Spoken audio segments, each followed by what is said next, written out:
Boa tarde, Boa doutora tarde. Raquel. Eu pedi uma música para a doutora Raquel e eu não esperaria menos de que uma música francesa. Com toda essa... É muito intensa. O Mariana, muito intensa. Sou mesmo. Eu adorei a música, eu amo música francesa. Como é que você está? Eu tô bem. Parabéns pelo seu dia. Você é uma das pessoas que eu mais confio e mais fico feliz em ter conhecido na vida. Então, para mim é um prazer divulgar o seu trabalho, a sua pessoa, o ser humano que você é. Então, aqui é um elogio sincero de alguém que te elogia, que te admira muito. Então, eu queria... Então, se apresente, doutora. Aqui é um bate-papo entre amigos. Bom, eu sou advogada na Baixada Santista, meu escritório é aqui na Baixada. Eu atuo em algumas áreas do direito e áreas novas que são pouco exploradas, como direito ambiental digital e direito digital, né?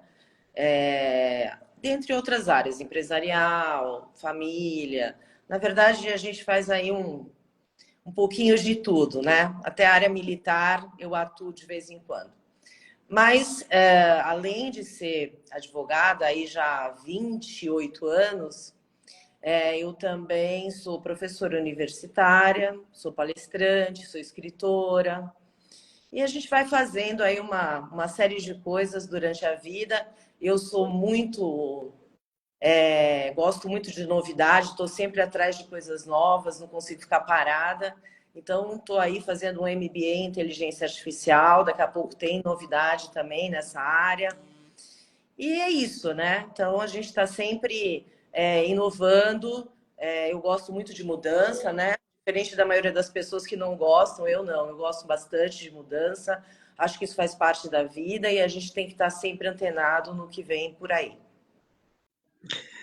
E que bacana. O que te levou para o direito digital? Porque o direito digital não é uma coisa muito antiga, né?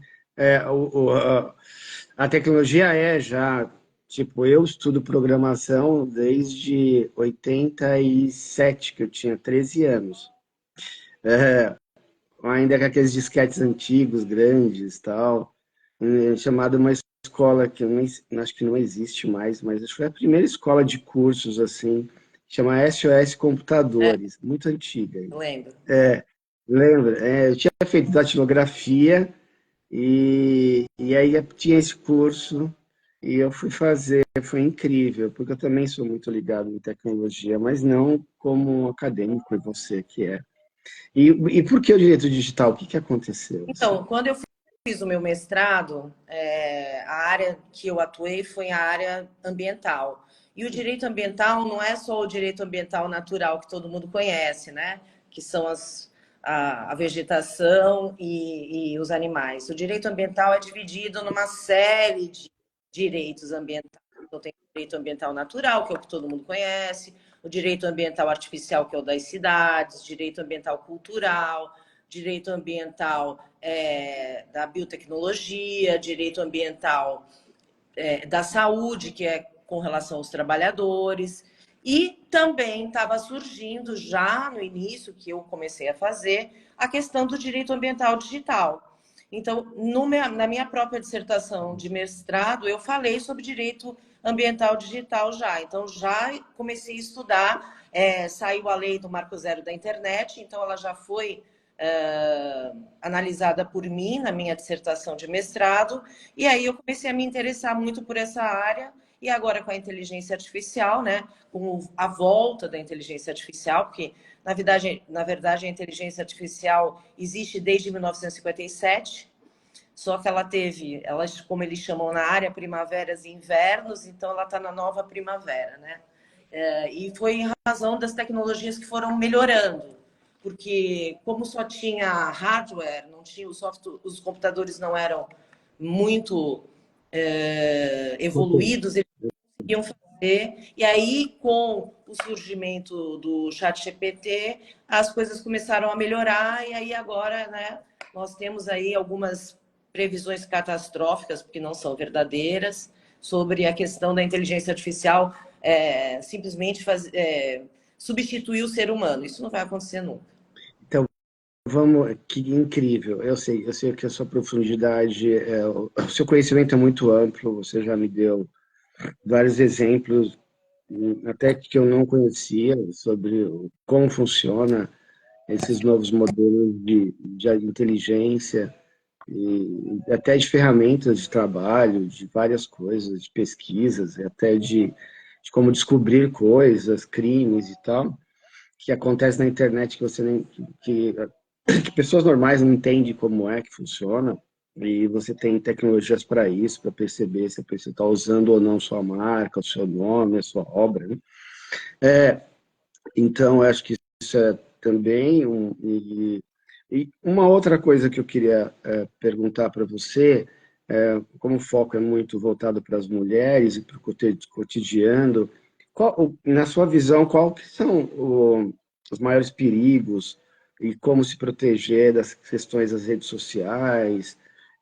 Porque é uma coisa nova, não é pouco tempo que a humanidade está tendo colocando as suas informações. Como que é isso? Na sua visão, como se proteger, um pouco coisa mais prática, assim, no seu trabalho que aparece no seu consultório. Então, bom, a gente precisa entender, né, que infelizmente a única discriminação que aconteceu em todas as civilizações do mundo foi a discriminação contra a mulher, né? Então, a mulher é discriminada desde sempre. Agora a gente tem oportunidade, né, diante da evolução e de alguns países, porque a gente tem países no mundo em que a mulher ainda não é classificada da mesma forma que o homem, muito pelo contrário, é totalmente desprestigiada, mas pela Declaração Universal dos Direitos da Humanidade, pela nossa Constituição, nós somos iguais, né? Mas isso está no papel e na prática. Na prática, a questão é bem diferente. Então, a gente vê aí uma série de postagens contra a mulher, e a mulher é muito vulnerável, porque ainda existe um machismo, que é um machismo institucional na maioria dos países, e o Brasil não é diferente, onde a mulher é muito facilmente, ela fica vulnerável. Então, o conselho que eu dou para toda mulher que aparece aqui, que tem problema de relacionamento, cuidado com o que você posta, cuidado com o que você permite. Então, assim, a pessoa pede uma prova de amor. Eu posso tirar uma foto sua nua, posso fazer um vídeo. Não, isso não é prova de amor, porque isso muito provavelmente vai ser usado contra você em um determinado momento. Prova de amor é outra coisa. Um homem que faz uma prova, pede uma prova de amor nesse sentido, ele já tem outras intenções, né? Provar amor é de uma forma diferente. Existem aí 5 formas de se manifestar o amor, segundo alguns analistas, mas, enfim, essa não é uma delas, isso eu posso garantir.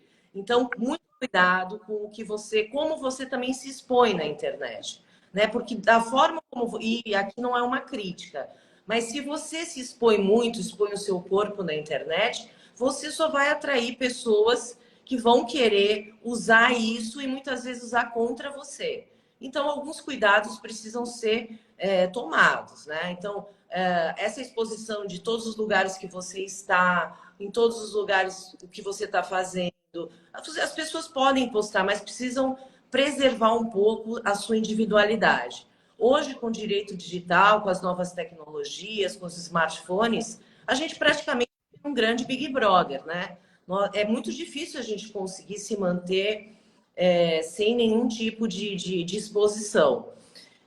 Só que o ser humano, né, isso homens e mulheres, mas quando querem fazer as coisas não muito para o bem, eles usam a internet como se fosse um mundo sem lei. E muitas vezes acaba sendo mesmo. Por quê? Porque as coisas não vão para frente, as mulheres ficam com muita vergonha da exposição que passam, mas isso não pode acontecer. Então, muitas mulheres são ofendidas, as mulheres que tomam algum tipo de posicionamento mais firme contra homens são ofendidas de todas as maneiras possíveis.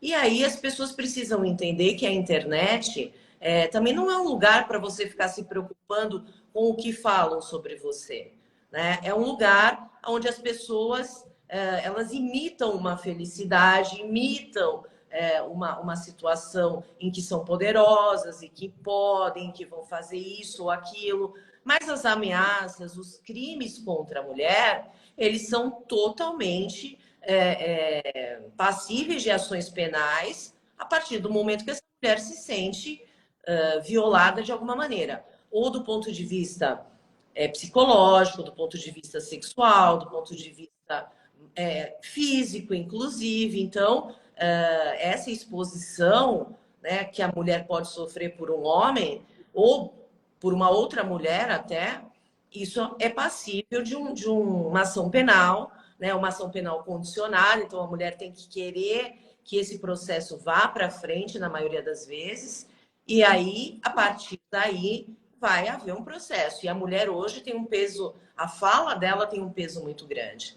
Então, é importante que as mulheres saibam disso e que não fiquem com receio de poder tomar suas providências, porque a partir do momento em que você começa a ter uma violação nas suas redes sociais, isso é um passo para algumas coisas piores. Então, é evidente que a gente teve em 2023 um aumento dos feminicídios, infelizmente, mas algumas medidas precisam ser tomadas pelas mulheres, né? Então, a mulher tem, às vezes, uma medida protetiva, o homem não pode chegar perto e ela permite que ele vá ver o filho dentro da casa dela. Na grande maioria das vezes, os feminicídios acontecem dentro do próprio lar da mulher. Então, não é não. Não pode, não pode, não tem exceção. Porque senão a mulher, infelizmente, acaba acreditando que esse homem mudou e é muito difícil alguém que tem alguns posicionamentos acabar mudando, né? Então, precisa tomar cuidado mesmo. Por causa disso, essa semana, uma seguidora no Instagram colocou um comentário escrito assim. É um caso, eu desconfiei pela minha experiência, ela escreveu assim: Armando, você pode me tirar uma dúvida? Eu falei, pode falar. Uma pessoa que briga com a outra pessoa no Instagram, no direct do Instagram, briga escrevendo, ela pode pegar essa informação e levar para a empresa dela? Aí para a empresa da pessoa que ofendeu, que brigou, né? Aí eu perguntei assim, pela minha experiência, você é uma dessas pessoas? Ela fez kkkkkk.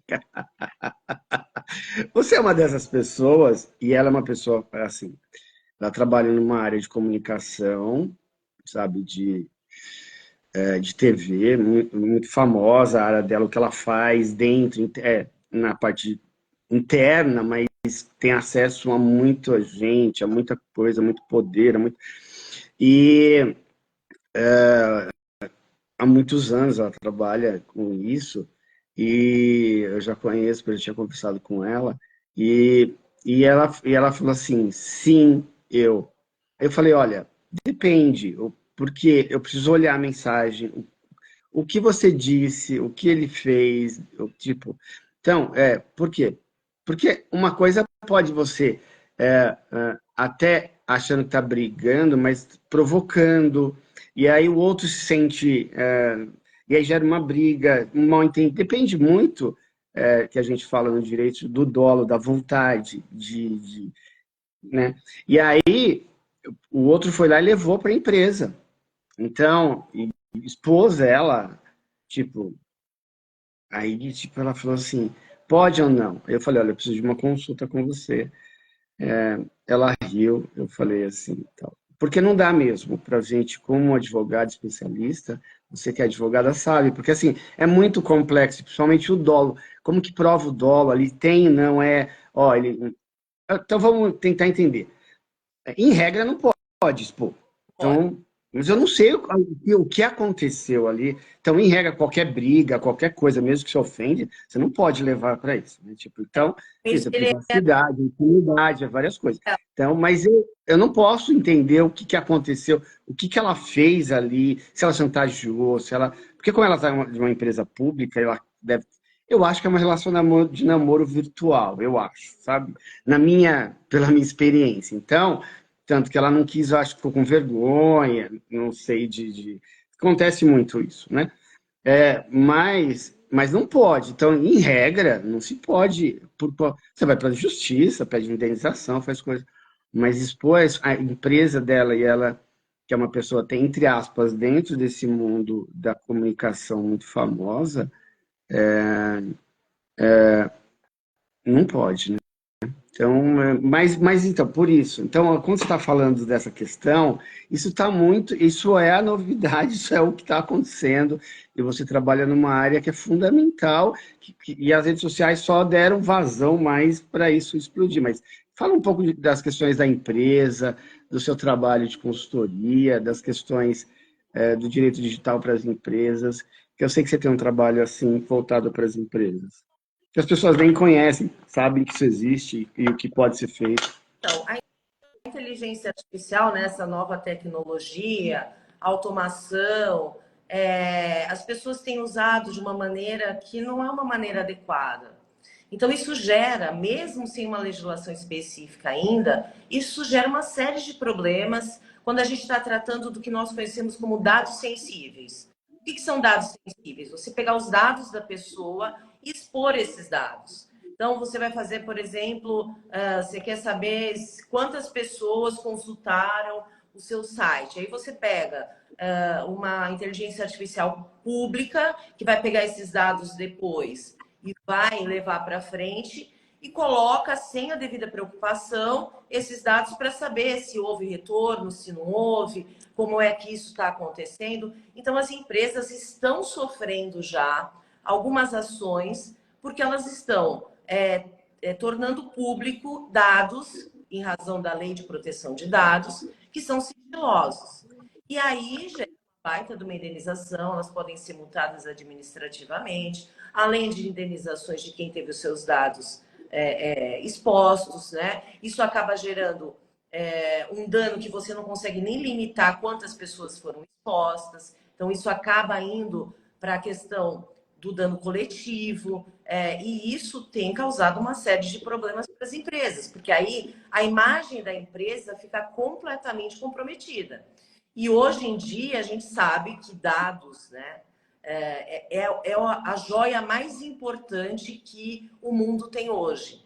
Por quê? Porque os dados fazem com que as pessoas consigam desenvolver plataformas de inteligência artificial de forma mais propícia para determinados nichos de mercado. Então, por que eu estou falando isso? Porque, além de tudo, a hora que você cria uma inteligência artificial, a pessoa que cria essa inteligência, ela tem um padrão a seguir. Então, quem são os grandes pensadores das Big Techs? São homens de idade mediana. Então, eles têm já os preconceitos deles.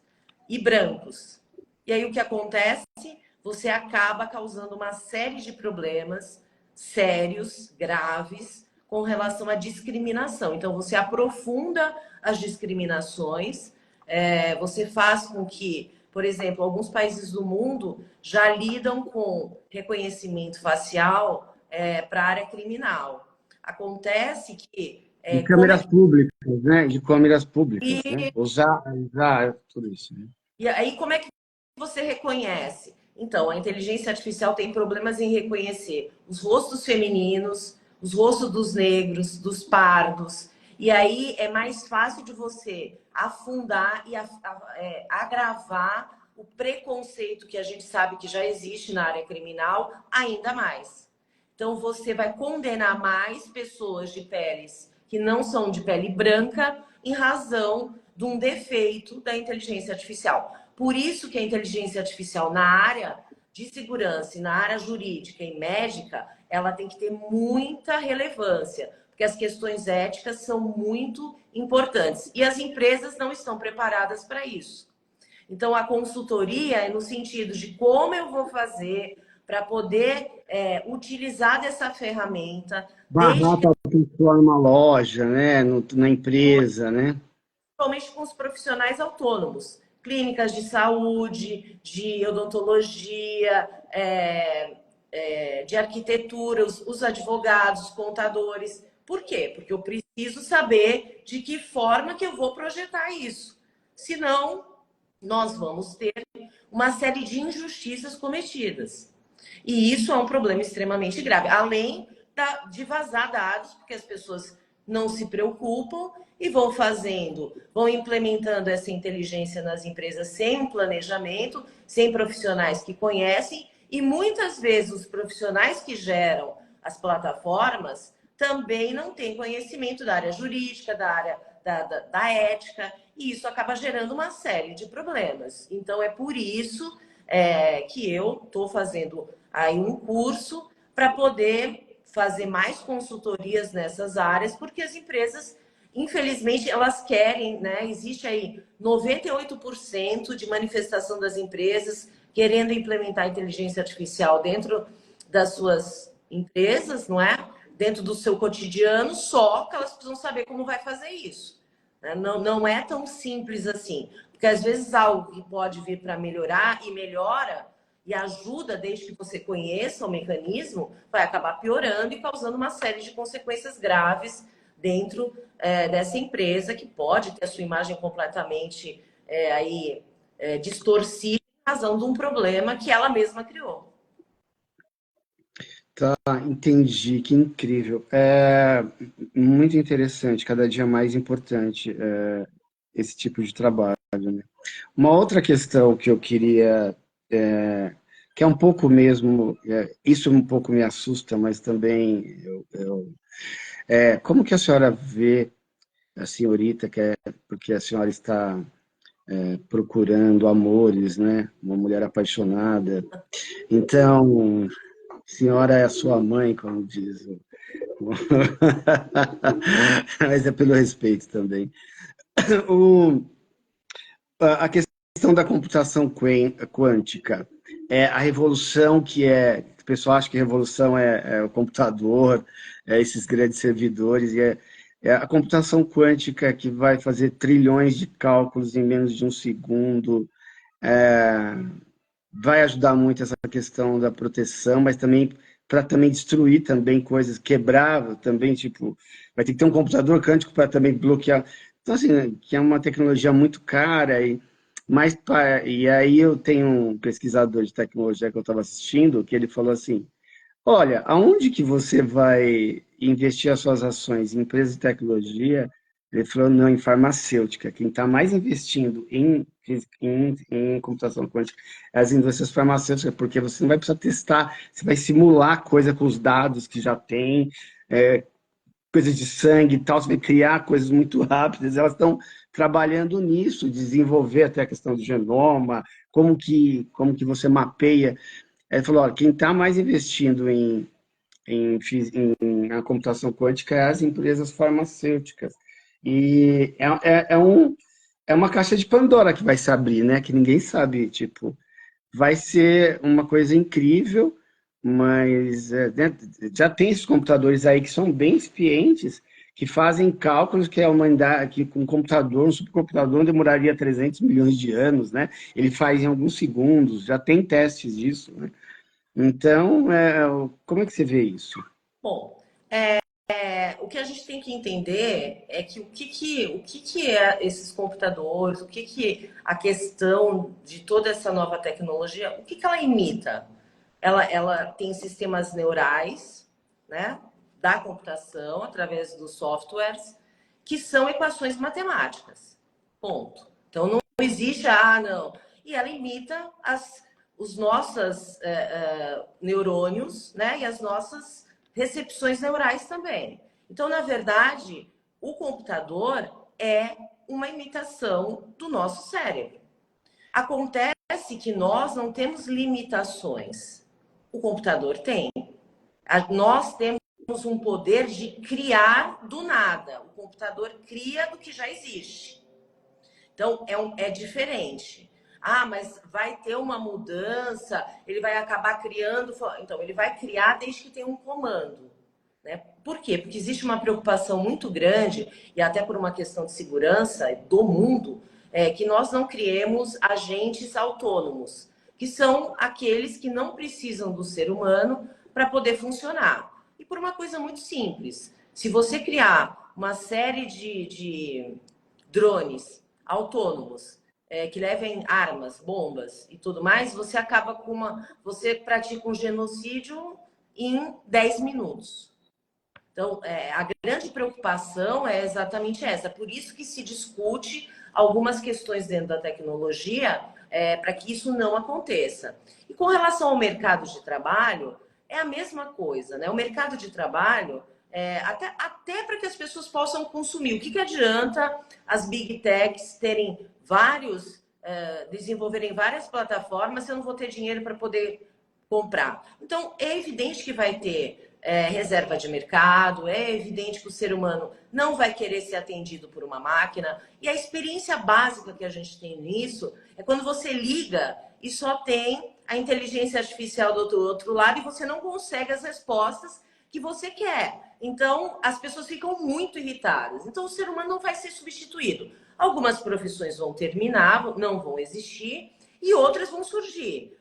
E aí vem a questão da mudança. As pessoas precisam se...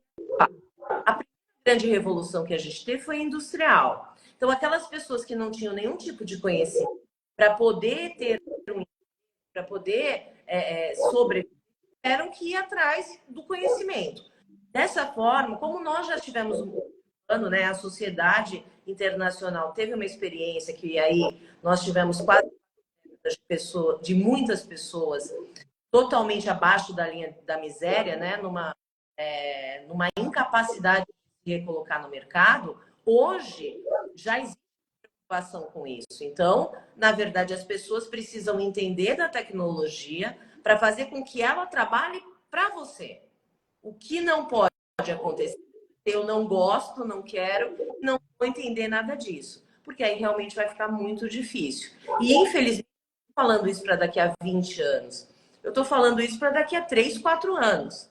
Então, as pessoas precisam começar a entender um pouco, começar a se interagir sobre o conhecimento da área, apenas para elas não serem excluídas, né?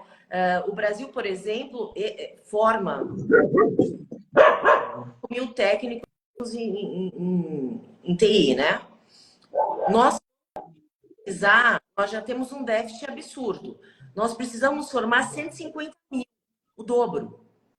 Então, e não é só essa área, nós temos uma série de áreas que vão lidar com isso, vão aparecer. Então, já existem profissões que não surgem, que não existem. Por exemplo, advogado especialista em inteligência artificial, advogado que saiba sobre ética e inteligência artificial, né? Questões vão acabar, essas novas profissões vão ter um mérito muito grande, gestão e inteligência artificial. Então, isso vai acabar tendo uma série de possibilidades, mas as pessoas vão precisar sair do seu conforto, da sua zona de conforto comum, e vão precisar aí se reinventar, como aconteceu na pandemia. A pandemia foi uma prévia que a gente precisa se reinventar, porque as coisas acontecem, né? Mudam muito rapidamente, e a gente precisa ter isso para poder sobreviver nesse mundo que está chegando e que não volta mais. Então, eu estava até vendo uma reportagem de uma cidade pequena, no Ártico, no Polo Norte lá. Eu esqueci o nome do país, da cidade, que tudo lá é robô que faz. Então, você põe lá comida numa coisinha, ele vai pela calçada, tudo eletrônico. É uma das cidades mais conectadas do mundo, assim, no celular e tal. Então, essas coisas do cotidiano já ninguém mais faz. E, tipo, a questão da direção autônoma, isso é uma realidade, né? Muito, muito complexa, porque a gente agora está conseguindo mandar um projeto de lei, olha, o direito, a política, como é mais devagar, né? A gente está várias decisões diferentes no ST, no TST, no Tribunal Superior do Trabalho e no STF, né, Supremo Tribunal Federal, falando se tem vínculo, se não tem. E agora o Marinho, que é o ministro do Trabalho, já veio estudando isso há um ano, para ter um valor mínimo, para você ter uma previdência, porque assim, essas pessoas são muito jovens, e quando a gente é jovem, a gente não quer poupar, a gente não quer falar assim, eu não quero, não precisar de uma aposentadoria aos 65 anos, e a gente sabe que aos 60, quando a pessoa não contribuir, chega para perguntar, eu tenho direito a uma aposentadoria, e tem que falar, ó, só aos 65 você vai ter um LOAS, né? E a família tem que ajudar, é porque ela só trabalhou, sempre trabalhou, mas muito precário, e você não consegue fazer a prova, né? Nem de fazer a prova, porque são coisas muito, pedreiros, né? Empregadas domésticas, que trabalharam muito, mas não conseguem fazer. E eu vejo a precarização do trabalho, é, principalmente dos motoboys, que têm riscos o tempo inteiro, chegam destruídos nos hospitais, o SUS, 40% do SUS que a gente arrecada para o SUS é para emergência de trânsito, e aí foi tirado a indenização que custeava parte disso, que era aquele DPVAT, que era um fundo para isso, e aqui não é questão política, mas era um fundo do SUS. Ah, não vou pagar o DPVAT, tem que pagar, porque isso. E quem vai custear isso? Vai sair de outro lugar. Então, assim, quem tem carro ou moto vai ter que pagar. E aí, é como seguro de carro, né? Aumenta, né? Se a gente tem um risco maior, não é? É assim, e não era assim, era um fundo, e aí as pessoas falam assim, ah, olha, meu marido morreu, tem direito de DPVAT? Tem, né? As pessoas sempre procuram, né? Escritórios e tal. E agora não tem mais, porque não paga-se mais. Então, e aí as pessoas falam, ah, que bom, não vou pagar isso. Então, tem uma questão da questão do Estado mínimo, que é um mito, porque, principalmente da Previdência, eu vejo jovens que deixam filhos pequenos, né? A maioria em casa, né? Transa aqui, tem um filho ali, outro ali, e aí morre o pai numa batida de carro com a moto, fica paraplégico e tal, e essa criança fica sem nada, e as pessoas não entendem. E aí, principalmente os trabalhadores, não, eu quero a liberdade. Não, não se trata disso, precisa ter conceitos mínimos aí do trabalho, tributar o trabalho para você ter um direito à previdência, para você não ficar na rua depois. Então, e o Brasil tem um sistema mais protetivo do mundo, entende? Então, mesmo com todas as dificuldades, a gente tem um dos melhores sistemas de saúde e de previdência, tá? Eu falo que a gente faz uma limonada da laranja, do limão, assim. Então, a gente tem essa questão da proteção e eu acho que é um avanço em relação a isso, mas também a questão da automatização agora dos drones. Tem empresas chinesas, cidades chinesas que já são todas via drones, entregue as coisas e tal, com a geolocalização do celular. Vai ser uma área que vai desempregar muita gente, principalmente pessoas muito jovens. Como que você vê essa questão do mercado de trabalho? E a gente agora está nessa discussão, tem valor mínimo ou não? É uma profissão que, teoricamente, daqui 3, 4, 5 anos não vai existir mais. Eu acho que assim, os países que não têm ainda uma infraestrutura, como é o caso do Brasil, a gente não vai ter, por exemplo, veículos autônomos tão rápido. Então, eu acho que aqui vai demorar um pouco ainda para chegar a isso, né? Até porque a gente não tem legislação, Tem até buraco, né? então eu acho que ainda não vai ter, mas é inevitável que isso chegue aqui. Por isso que eu falo, mas de qualquer forma, assim como aconteceu com o pessoal de Hollywood, né, que estavam ali, que fizeram uma greve que durou aí 8 meses. Por quê? E por que isso aconteceu? Porque, na verdade, uma das séries, o que ela queria fazer? Ela queria a sede de 2024, ela não ia mais contratar os atores. Ela ia pegar a inteligência artificial, né, porque hoje é absolutamente possível, pegar o rosto, a fala e tudo, e fazer tudo através da inteligência artificial, sem a participação humana.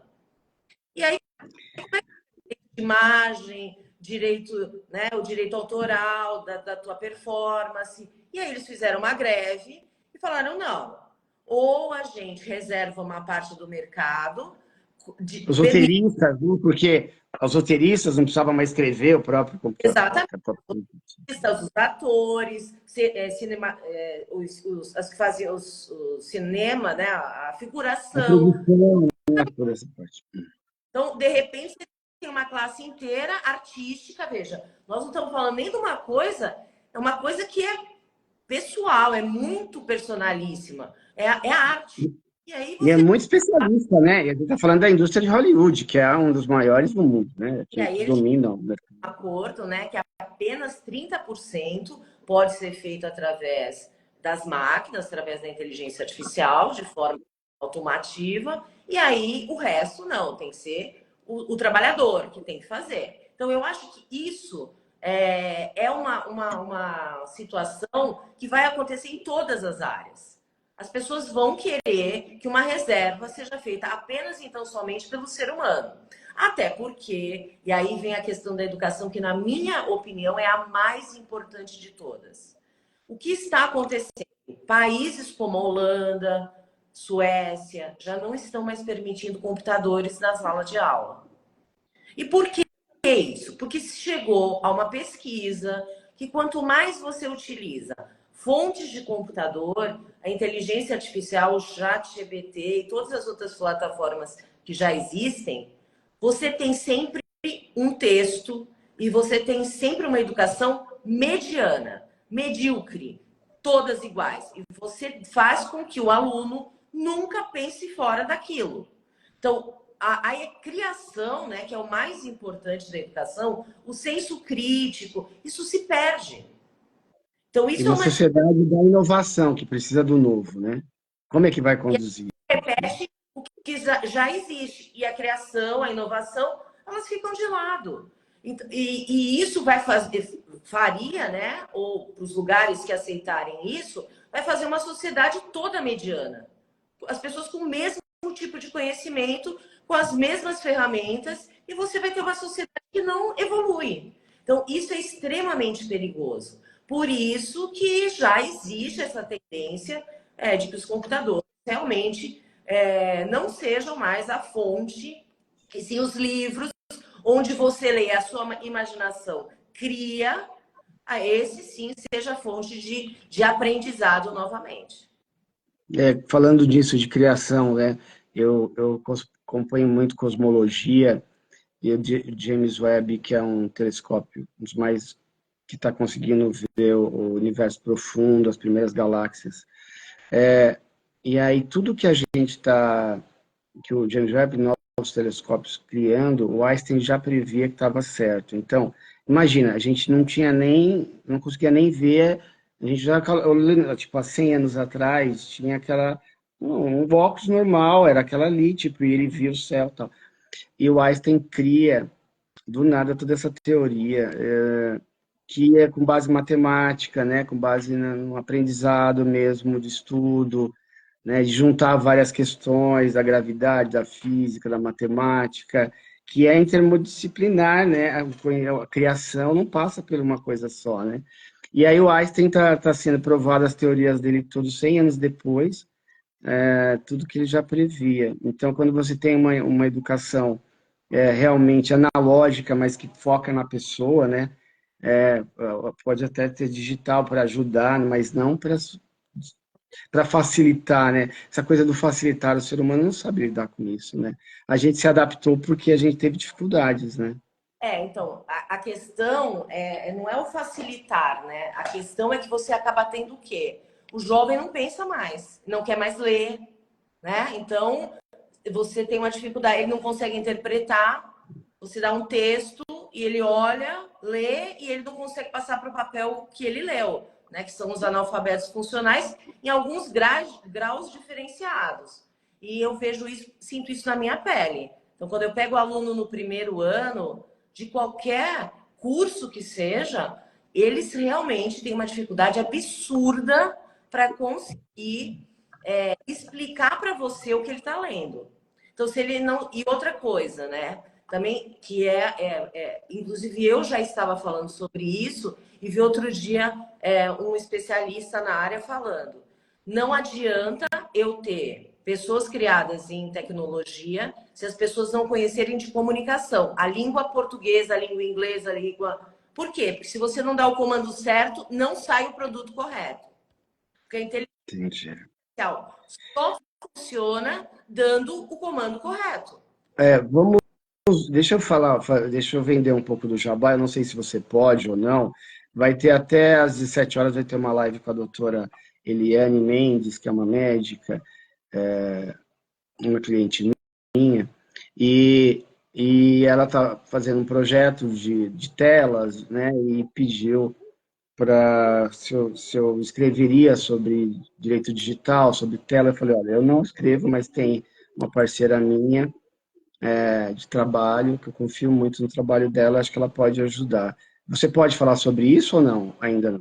Ó, Sobre o seu trabalho que vai ser lançado, essas coisas. então, Até para falar um pouco a para as gente pessoas saberem o que é, e é voltado para crianças, e assim, o foco aqui tem muitas mães, o meu canal é muito acessível por mulheres que têm muitos filhos, né, questão de filhos. Eu acho que é bom falar um pouco disso, do seu estudo, né, do que faz, do que é, e por o que esse livro vai livro vai ser aparecer. lançado, né? Já tá, a previsão é para julho. Fala de detox de telas, principalmente para as crianças, não é? Porque as crianças realmente, pelos estudos que eu conheço, que eu já li, até 4 anos, 5 anos, você não deve permitir que seu filho use o celular. Eu sei que é muito difícil, eu sei que as pessoas trabalham muito, enfim. A gente Mas fala com o ideal, né, com o ideal médico de pesquisa, sempre o ideal, né? é, Mas, assim, evitando ao máximo que uma criança fique direto no celular, porque isso faz mal. Na verdade, a segunda maior dependência que nós já temos no mundo hoje é com relação aos computadores. A primeira é a bebida e a segunda já é vício na tecnologia. Então, e isso causa sérios problemas neurais, né? Então, a estimulação dos neurônios ela fica muito mais avançada. Com relação também à visão. Por quê? Porque a tela tem essa cor da tela estimula muito o cérebro. E aí as crianças não dormem. Aí enfim, isso incapacita o desenvolvimento intelectual, o cognitivo. Então é uma coisa muito séria. Mas a gente tem que adaptar a vida real, né, ao que deveria ser ideal. Então, o ideal é deixar a criança o mínimo possível, 20 minutos por dia, 10 minutos, e evitar que essas crianças, até que tenham mais de 12 anos, que fiquem. E mesmo jovens, ficar o dia inteiro, e as pessoas adultas igual, porque essa dependência, não é?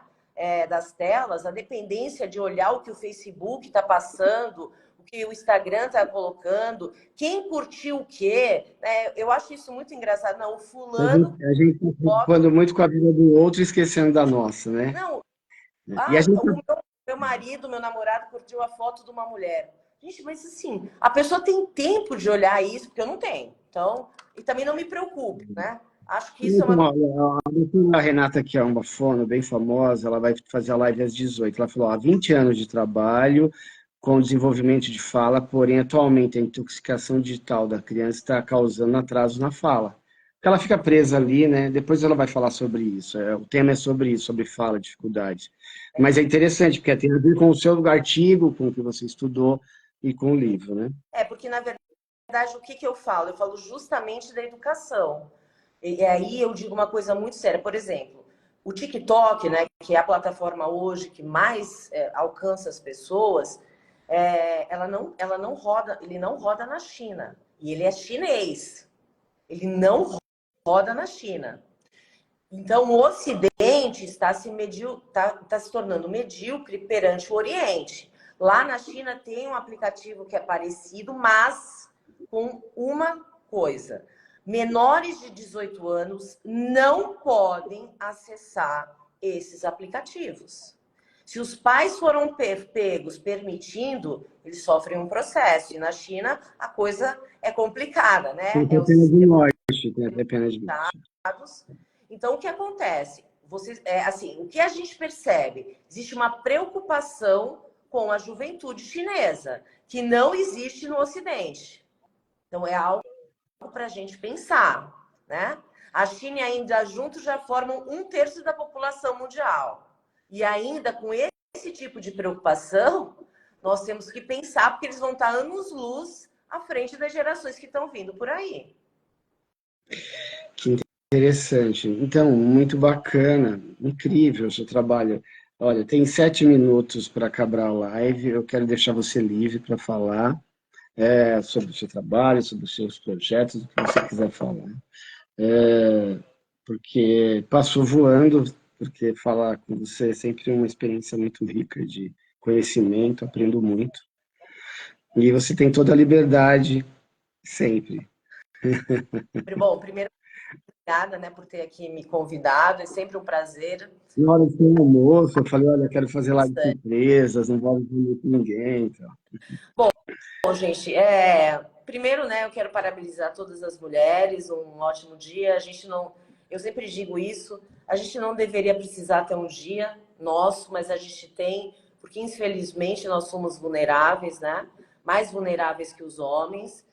É apenas por uma constituição física e porque a gente gera vidas, né? Então, isso fez com que a mulher acabasse sendo, durante toda a humanidade, muito discriminada, muito violentada de todas as maneiras, porque existe uma questão de força, né? E aí todo mundo fala, mas a mulher tem isso, a mulher... Pois é, a gente tem uma série de questões que nos acaba complicando a gente, inclusive do físico, né? Que é essa outra indústria da beleza, dessa massa que você tem que ser magra, tem que ter o cabelo assim, tem que ser isso, tem que ser aquilo, tem que se vestir dessa forma, enfim. Toda essa indústria aí para que as mulheres se tornem... Sedução, né? Indústria da sedução, né? Então, a mulher tem que dar conta da casa, dos filhos, acordar às 5 horas da manhã, fazer academia, depois tomar um detox, e aí ela tem que dormir 1 hora da manhã e no dia seguinte está plena, maravilhosa, porque, na verdade, a vida da mulher, infelizmente, ainda é muito sobrecarregada. E isso acaba... E aí, quando você está chegando da universidade, 11 horas da noite, meia-noite, liga o Armando. Doutora, preciso falar um caso. É mentira ou não? Tá bom, tem um chato aqui, mas é um prazer. Mas é um prazer. É difícil mesmo, e assim, acordar tarde, levantar cedo, não, para mim não é um sacrifício, é um prazer. Eu gosto muito do que eu faço, eu sou apaixonada pela advocacia, sou apaixonada por dar aula, pelo novo, pelo conhecimento, né? Eu não sei viver de outra forma, mas não pela pressão da sociedade, é por mim.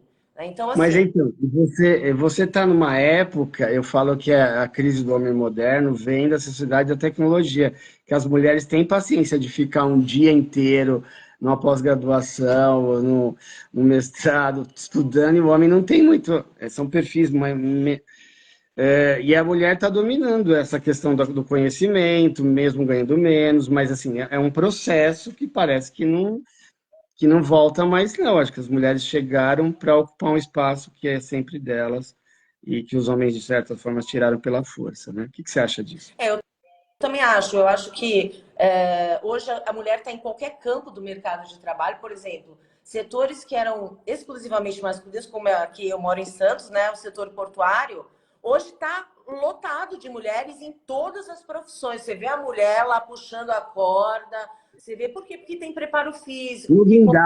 Tem no guindaste lá, né? Exatamente. Então, hoje, não é mais dominado pelos homens, ainda não tem tantas mulheres como homens, mas já é um lugar onde as mulheres estão aí com muita frequência em todos os cargos da área portuária. No direito, que também é uma coisa que tinha muita a presença masculina, hoje a gente já tem mais juízas do que juízes, né? Não temos ainda tantos desembargadores, porque ainda existe aí na área dos tribunais um certo preconceito. Eu lembro que quando eu me formei, eu participei de alguns concursos, e um dos concursos para juiz, que era para magistratura, a pessoa que estava na banca falou: em banca que eu estou, mulher não passa.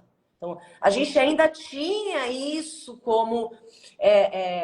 era real, era uma coisa falada, dita, e estava tudo bem. Hoje, ele não participaria de nenhuma banca e ainda tinha que responder, né? Não, Então, essa mulher na área é muito está importante. falando da justiça ligada ao poder. Eu gosto muito de contar uma experiência da entrevista da Marilena Chaui, que é uma das maiores filósofas e intelectuais que a gente tem, independente da questão política, a gente está falando de uma pensadora.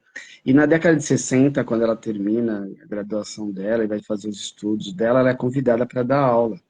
E aí, na década de 60, você tinha os velhos filósofos de letras, filosofias da USP. Então, a gente está falando de uma faculdade que, teoricamente, filosofia onde é mais aberto, e falava assim, não, essa mulher não vai dar aula aqui no nosso departamento.